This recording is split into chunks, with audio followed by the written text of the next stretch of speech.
Em primeiro lugar, eu quero dar os parabéns para os estudantes da UFLA hoje, que representam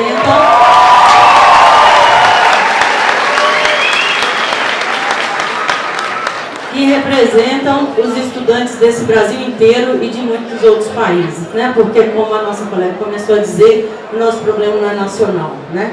O nosso problema é internacional, que está planetário. Então, nós precisamos realmente pensar e eu acredito que a nossa ação formadora, ela é a todo tempo, em todo lugar, né?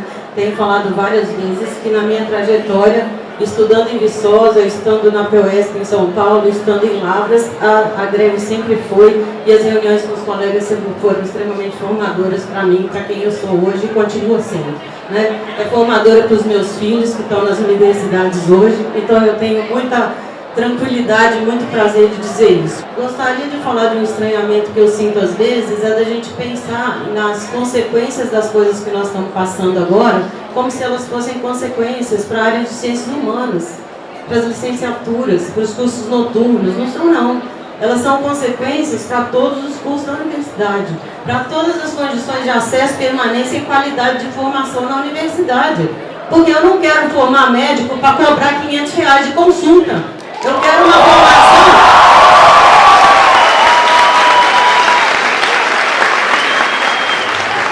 Uma das coisas que vai ser cortada pela PEC é as questões ambientais, de infraestrutura, de urbanização e etc. Eu não quero um engenheiro que vai fazer essa cidade para quem? E vai fazer segurança para quem? Para conter a violência de quem tem muito. Porque não tem condição de ter isso. Né? Ontem eu sugeri aqui que muitas pessoas assistissem ao Ocupa Irineu. E o garoto diz, para nós a educação é o crime. Então eu penso que olhar para a realidade é importante, mudar muitas coisas na universidade, porque eu acredito que o próprio termo extensão precisa urgentemente ser mudado. A gente continua dizendo que vai fazer extensão e dizendo que a gente tem aqui um saber que a gente vai levar para o outro. A gente precisa muito mudar isso para uma outra forma de comunicação e de diálogo com a sociedade, dentro da qual nós estamos. Nós não estamos fora, assim como nós estamos fora do ambiente, né? Então essa abordagem também ela é extremamente falida da gente se colocar dessa forma. Eu penso que a gente precisa estar atento para uma greve mesmo, de estar junto a todo tempo, e não vou perder a fé nisso nunca. Não vou perder a fé nisso nunca, de que a greve esvazia, a greve não sei o quê, a greve constrói uma série de coisas, e vou continuar batendo o pé com aqueles que quiserem bater o pé junto comigo. Né, de que a greve é aqui.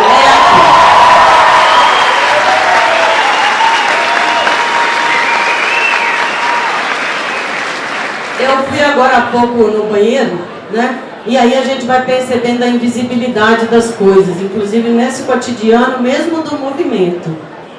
Porque aí tinha várias pessoas comentando lá assim, vamos fazer greve? Por quê? Aí vão começar a dispensar a gente, porque não vai ter trabalho, etc. Quer dizer, será que mesmo num movimento desse, a gente continua a deixar várias pessoas na invisibilidade? A gente fala bom dia, boa tarde, para o segurança que está aqui acompanhando a ocupação, para as pessoas que estão na limpeza, para elas perceberem que isso aqui também é direito e convivência de todo mundo? E aí eu queria também dizer que, nesta semana, das várias coisas que nós podemos fazer, nós temos várias tarefas, né? Nós temos o Sindiúti se organizando, que é o Sindicato dos Trabalhadores do Estado de Educação Básica. E aí nós temos várias atividades e várias tarefas, porque a desinformação é grande. A gente parece, às vezes, falar assim, nossa, a gente já cansou de falar disso. Não cansamos. Né? Eu acho que a fala da presidenta antes foi muito clara, nos ajudou bastante. E a cada momento que a gente lê, a gente vai clareando mais. A sociedade está prenhe de comunicação com a gente para entender melhor as coisas, e nós precisamos fazer isso. Na quinta-feira pela manhã, a gente vai fazer um aulão em todas as 7 escolas estaduais da cidade, para conversar com os alunos das escolas, que muitas vezes estão reproduzindo o discurso da Rede Globo, porque é o que eles têm acesso. Os nossos alunos das escolas básicas públicas, eles não têm TV paga, muitas vezes, né? Então, eles estão assistindo essas coisas, e aí eles têm toda uma confusão em torno disso, e é preciso que a gente se comunique para clarear. Então, nós vamos fazer reunião com os alunos nas escolas na quinta-feira, às 10 horas da manhã, Depois nós vamos caminhar na semana que vem para formação com os professores das escolas e depois com reuniões com as famílias e as comunidades das escolas. Isso é tarefa nossa, esse é papel nosso, que nós precisamos fazer. Então, não é porque eu dou aula de física, de cafeicultura, ou disso ou daquilo, que eu não consigo fazer esse tipo de formação. É mudar o jeito. Não é uma tarefa a mais. É fazer essas coisas diferentes a partir de ontem. Obrigada. Eu queria parabenizar todos os estudantes, os meus alunos, os meus futuros alunos, né, pela coragem de deliberarem antes dos professores.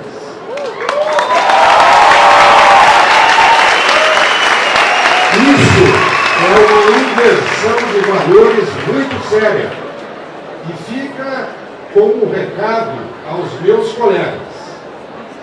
Mas gostaria de deixar um recado a vocês também, estudantes. Meus alunos que têm a idade dos meus filhos. O buraco está muito abaixo. Ele é muito mais embaixo do que a PEC. Como falou muita propriedade o professor Volpato, os porcos tomaram conta da granja.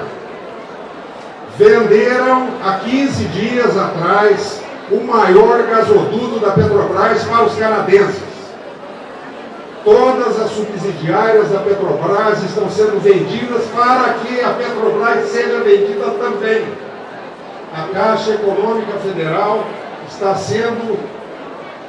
passando por um processo de fusão com o Banco do Brasil por um único motivo. Eles vão vender o Banco do Brasil e a Caixa Federal com uma cacetada só.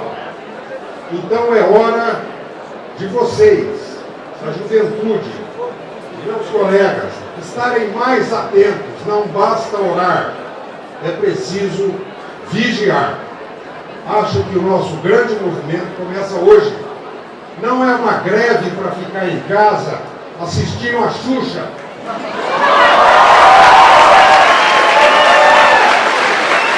É uma greve para mobilizar, para ir para a rua, para mostrar o descontentamento, mostrar que nós todos, eu particularmente vivi na minha juventude os anos de chumbo na universidade. Eu não fui preso por diversas vezes, por muito pouco. Isso na década de 70. Mas eu consegui me expressar todas as vezes em que se fez necessário.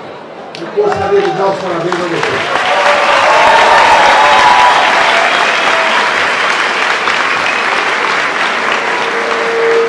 Eu tenho que dizer para os meus colegas de profissão que alguma coisa a gente está fazendo certo.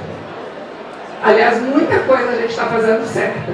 Porque se essa mobilização aqui está acontecendo, e se os nossos estudantes estão desenvolvendo pensamento crítico a ponto de se mobilizar, a gente está acertando muito. E porque a gente está acertando, a gente precisa investir para que essa universidade continue funcionando. Para que mais professores que acertem continuem entrando. E que para que os professores que acertam e que entram, fiquem. Para aqueles que estão fazendo campanha com contra-cheque de professor, eu peço que divulguem o meu. É muito engraçado porque fazem campanha com contra-cheque de um monte de professor. Todo mundo aqui me conhece das mobilizações.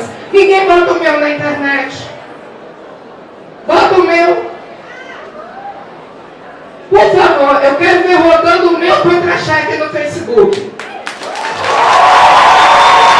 E aí vem me dizer que o professor ganha muito. Venham dizer que o meu trabalho não condiz com aquele valor que está pagando lá. Perguntem aos meus alunos. Perguntem a eles se os 2.000 e poucos reais que batem na minha conta todo mês é muito dinheiro.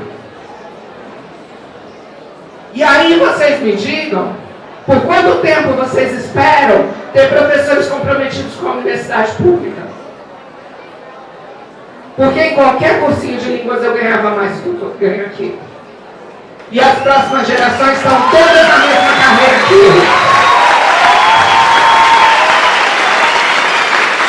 eu estou aqui há 2 anos e alguns meses. Eu sou ruim de matemática. prática, gente, vocês já viram aqui, né? 3 meses, porque nós tomamos posse em 29 professores juntos, né? Desses 29, pelas minhas contas, uns 7 já saíram. Né? Não tem 3 anos. Historicamente, era absurdo você achar que em 29 professores, 1/3 deles teria saído da universidade antes de alcançar fugiu a palavra. Estabilidade, obrigada. Não foi um sopro, foi uma ventania, né? Por que as pessoas estão saindo antes de alcançar a estabilidade? Porque a universidade já não oferece para a gente o que a gente precisa para ficar aqui. E vocês acham que depois da PEC vai ficar melhor? Esse 1/3 de professores que evadiu nesses primeiros anos vai virar 50%, vai virar 70%, daqui a pouco as vagas não vão ser ocupadas. Porque dependendo da carreira, vale muito mais a pena fazer outra coisa do que ser professor. E eu sou professora. Se eu sair daqui, eu vou continuar dando aula. Vou dar aula em cursinho de línguas, vou dar aula particular na casa das pessoas, vou voltar a dar aula no ensino médio, que era a minha paixão. O governo do Estado do Espírito Santo estava me pagando mais do que o governo federal me paga para dar aula aqui. E vocês sabem como está a situação dos professores na educação básica. Nós estamos caminhando para aquela situação. É para isso que a universidade pública está caminhando. A ponto de que todo mundo que ganha um pouquinho mais, se puder pagar uma escola particular para o filho, paga. E aí o mercado bota o preço que ele quer no ensino. Porque você não vai botar preço na educação do seu filho. Você vai pagar o que te cobrarem. Nós vamos virar escravos do mercado também no ensino superior brasileiro, que é o que a Evelyn nos mostrou e é o que os encaminhamentos políticos estão mostrando. Nós temos feito o possível e às vezes transcendido alguns dos nossos limites pessoais para tentar cumprir as deliberações de assembleia. O contexto não está muito, todo mundo sabe disso. Eu concordo que a gente não pode esperar, mas eu discordo que passou o tempo, porque nunca passa o tempo para a gente lutar pelo que é direito. Nunca passa o tempo para a gente exigir do governo que ele nos represente. Esse tempo não passa. O Brasil tem um histórico de ditadura militar e a gente acha que se não é militar, não é ditadura. Mas quando o governo para de comprar livro do PNLD para o EJA e tenta acabar com a educação de jovens e adultos, quando temas como gênero e sexualidade, que já estão nos livros didáticos, são tirados de planos estaduais e municipais de educação, vão fazer o quê? Rasgar os livros? Vão arrancar as folhas dos livros porque os alunos não podem estudar esses temas? Quando o governo tenta nos tirar previdência, saúde, educação, e ao lutar por isso, estudantes têm uma medida de um juiz que diz que pode ser usado práticas de tortura contra esses estudantes, isso já é ditadura.